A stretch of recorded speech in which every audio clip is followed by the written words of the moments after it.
দর্শক, এই মুহূর্তে আমরা মাগুরায় ধর্ষণের শিকার যে শিশু বাচ্চাটি আছে আসিয়া, তার সর্বশেষ আপডেট আপনাদেরকে দিব। আর আমরা কথা বলবো একজন পুলিশ সদস্য আপু, যে নিজের ডিউটির ফাঁকে নিজ উদ্যোগে বাচ্চাটির সাথে ছিলেন এবং সার্বক্ষণিক আমাদেরকে বিভিন্ন রকমের আপডেট দিয়ে সহযোগিতা করেছেন, এবং আরেকজন ইঞ্জিনিয়ার আপু, যেও বাচ্চাটির সাথেই ছিলেন সবসময়। মানে তাদের সাথে একটু কথা বলবো। আপু, আসলে আসিয়ার এই মুহূর্তে লাস্ট আপডেট কি? আসসালামু আলাইকুম। আজকে 11টার সময় যখন আমি ফোন দিয়েছিলাম তার ফুফাতো ভাই সুজনের কাছে, সুজন ভাই বলেছে, তখন আমি 11টার আপডেটটা বলতেছি। 11টার আপডেটটা হচ্ছে তাকে যে পরীক্ষা নিরীক্ষাগুলো করেছিল, মাথায় সমস্যা পড়েছিল, আর এবং হচ্ছে তার ফুসফুসে যে পানি জমে গিয়েছিল, ফুসফুসে পানি জমার কারণে অপারেশন হয়েছে। অপারেশন হওয়ার পরে এখন সে আলহামদুলিল্লাহ ভালো আছে, তবে তার এখনো জ্ঞান ফিরে নাই। তার ওষুধটা হচ্ছে 5-এর মাধ্যমে খাওয়ানো হচ্ছে ওষুধটা। আর একটু আগে আরেকটা গুজব ছড়িয়েছে, আমরা তো বাঙালি, এই যে আধা ঘন্টা হয়নি একটা গুজব ছড়িয়েছে যে হচ্ছে সে মারা গিয়েছে। তো আমাকে আমার একজন স্কুল টিচার স্যার ফোন দিয়েছে যে মুক্তা তুমি তো সাথে আছো, এরকম এরকম কিছু। দেন আমি ওইখানে আপডেট নিলাম, বলছেন না এমন কিছু না, সে আগের মতোই আছে। তো এই যে যে গুজবটা ছড়াচ্ছে, আমি আপনাদের মাঝে এতটুকুই বলতেছি, আপনাদের মাধ্যমে মেসেজটা পৌঁছে দিতে চাই, দয়া করে কেউ গুজব ছড়াবে না, মানুষকে বিভ্রান্ত সৃষ্টি করবেন না মানুষের মাঝে। কারণ এখন তাকে নিয়ে সবাই আতঙ্কে আছে, কখন কোন মেসেজটা আমরা পাবো, এই মেসেজটার কারণে আমরা সবাই আতঙ্কে থাকি। আচ্ছা, আপনারা তো আসিয়াকে সামনাসামনি দেখেছেন। আসলে আমরা জেনেছি যে ওর শরীরে নাকি বিভিন্ন জায়গায় আঘাতের চিহ্ন, ব্লেড ইউজ করা হয়েছে। এটা আপনি দেখেছেন কিনা? হ্যাঁ হ্যাঁ, আমি হচ্ছে যখন তাকে এখান থেকে ঢাকা মেডিকেল থেকে সিএমএইচ নিয়ে যাওয়া হচ্ছিল, তখন আমরা ভিতরে গিয়েছিলাম। ভিতরে গিয়ে তাকে যখন ডক্টররা যে অক্সিজেন লেভেল, যেটা যেহেতু আইসিইউ অ্যাম্বুলেন্স করে নিয়ে যাবে, লাইফ সাপোর্টে তো সেই এখনো আছে, তো তখন আমরাও দেখেছি, নিজেরাও দেখেছি তার হচ্ছে শরীরে বিভিন্ন জায়গায় ব্লেড দিয়ে কাটা দাগগুলা আছে, এবং তার এই ব্লেডের কাটা দাগগুলোর জন্য তার পুরো শরীরে ইনফেকশন ছড়িয়ে গিয়েছে, যার জন্য তার এখন জ্বর 102 ডিগ্রি 3 ডিগ্রি এভাবে জ্বর তার। আচ্ছা, ওর বাবা মার সাথে তো আপনি কথা বলেছেন বা দেখেছেন, আসলে তারা কি চাচ্ছে আসলে এই মুহূর্তে? তারা চাচ্ছে যারা ধর্ষণ করেছে তাদের জন্য উপযুক্ত বিচার হয়। আচ্ছা আপু, আমরা যেহেতু নারী, আপনি একজন নারী হিসেবে আসিয়ার জন্য কি দাবি করছেন? আসিয়ার সর্বোচ্চ, মানে আসিয়াকে যারা ধর্ষণ করেছে তাদের জন্য আপনি কি দাবি করছেন? অবশ্যই আমি যথাযথ শাস্তি দাবি করব, এবং এই শাস্তিতে হবে মৃত্যুদণ্ড, এর থেকে আর কিচ্ছু না। আমি চাই যে এটা দৃষ্টান্তমূলক হয়ে থাকুক, যে আসিয়ার বিচার থেকে আমরা সবাই যেন এইটা শিক্ষা পাই, যে নারীরা হচ্ছে একটা ভোগের বস্তু। আচ্ছা, একটা জিনিস হলো যে আমরা কালকে একটা জিনিস দেখলাম যে আসিয়াকে নিয়ে, আসিয়ার পরিবারকে নিয়ে মানে বিভিন্ন রকমের রাজনীতি হচ্ছে। এই ব্যাপারে আপনি কি দেখেছেন?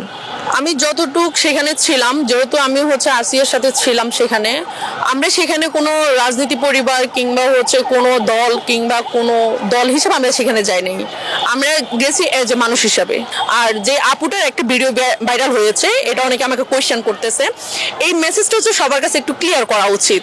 এখানে হয়েছে তারা আমার বোন ছিল, আমি ডিউটিতে গিয়েছিলাম, ডিউটি থেকে আমি আবার চলে আসছি, আসার পর দেখতেছি সেখানে অনেক মানে গেছি গন্ডগোল হচ্ছে। আমি ছিলাম ওইখানে, হ্যাঁ, মানে যখন হচ্ছে সিস্টার ডাকে আইসিইউতে, তখন আমি যাওয়ার পর বলে যে আসিয়ার জন্য 2 ব্যাগ ব্লাড লাগবে, বি পজিটিভ। আমরা তৎক্ষণাৎ আমি হচ্ছে আবার বাইরে এসে জানাই দেই হচ্ছে ভাইয়াকে, যে এরকম আসিয়ার জন্য ব্লাড লাগবে।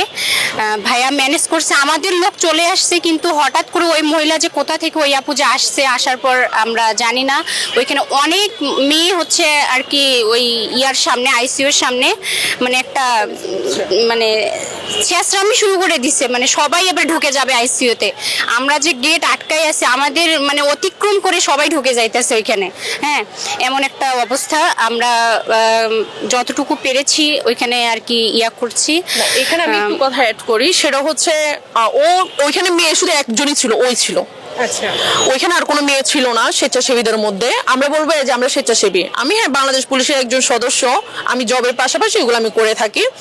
তো ওইখানে হচ্ছে যখন দেখাচ্ছে 10-15 জন মেয়ে যখন ওইখানে চেঁচামেচি করছে, ছেলেরা কিন্তু তাদেরকে হচ্ছে সরাতে পারতেছে না। কেন সরাতে পারতেছে না? বুঝেন তো, আমরা মেয়ে জাতি, আমরা সরতে বলবো, গায়ে হাত না লাগলে বলবে গায়ে হাত লেগে গেছে। এই জন্য আমাকে হচ্ছে রনি ভাই বাড়ি থেকে বলতেছে, আপু আপনি একটু তাড়াতাড়ি যান, ওদেরকে একটু সরাইতে হবে, ওরা কারো কথা শুনতেছে না। আমি গিয়েছি, গিয়ে বলতেছি আপনারা দয়া করে একটু বের হন, কারণ এখানে অনেকগুলো রুগী আছে, শুধু আসিয়া না, আসিয়ার মতো অনেকগুলো রুগী কিন্তু ভর্তি আছে। তাদেরকে রিকোয়েস্ট করার পর তারা যখন বের হচ্ছে না, তখন আমি একটু লাউডলি কথা বলেছি যে আপনারা আজকে 3 দিন যাবত কোথায় ছিলেন? 3 দিন যাবত আপনাদেরকে 1 সেকেন্ডের জন্য আমরা দেখি নাই। আমরা না খেয়ে না ঘুমিয়ে আমরা এখানে তাদেরকে সময় দিচ্ছি। খাওয়াটা ফ্যাক্ট না, আমরা চাচ্ছি আসিয়া সুস্থ হয়ে আমাদের মাঝে ফিরে আসুক।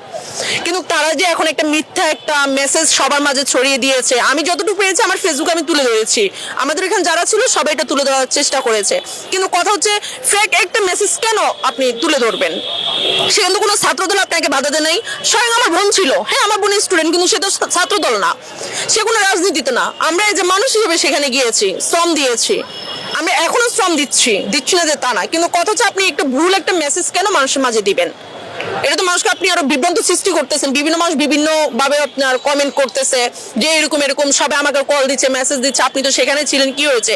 আচ্ছা, আমার একটা কোয়েশ্চেন, যারা ব্লাড নিয়ে কাজ করে থাকে, আমি এই ফাঁকে একটা মেসেজ দিই সবার মাঝে, সেটা হচ্ছে আমি 2013 সাল থেকে স্বেচ্ছাসেবী অঙ্গনে আছি, আমি ব্লাড নিয়ে কাজ করে থাকি। আমার যদি ব্লাড ম্যানেজ হয়ে যায় আপু, সেক্ষেত্রে কি আমি আর ব্লাড নিতে পারবো?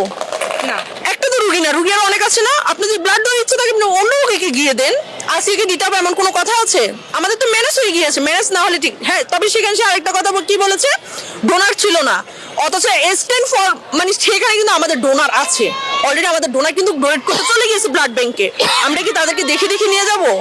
আমরা তাদেরকে দেখে দেখে নিয়ে যাবো, যেহেতু তার ফ্যামিলি মেম্বার এখন বিপদগ্রস্ত, তাদের সেন্স ঠিক নাই, আমরা নিজ দায়িত্বে সবকিছু করতেছি। আমি ছিলাম, সাইব ভাই ছিল, সানজিদা ছিল, রনি ভাই, রকি ভাই যিনি যে যার নামটা উচ্চারণ করেছে, এই রকি ভাই বিন্দু পরিমাণ ঘুমাই নাই, উনি তাৎক্ষণিক ওইখানে ছিল। আমরা মেয়ে বলে আমাদেরকে বলছে আপনারা একটু যান, রুমে যান, একটু ফ্রেশে আসেন, আমরা ফ্রেশে আবার চলে এসেছি।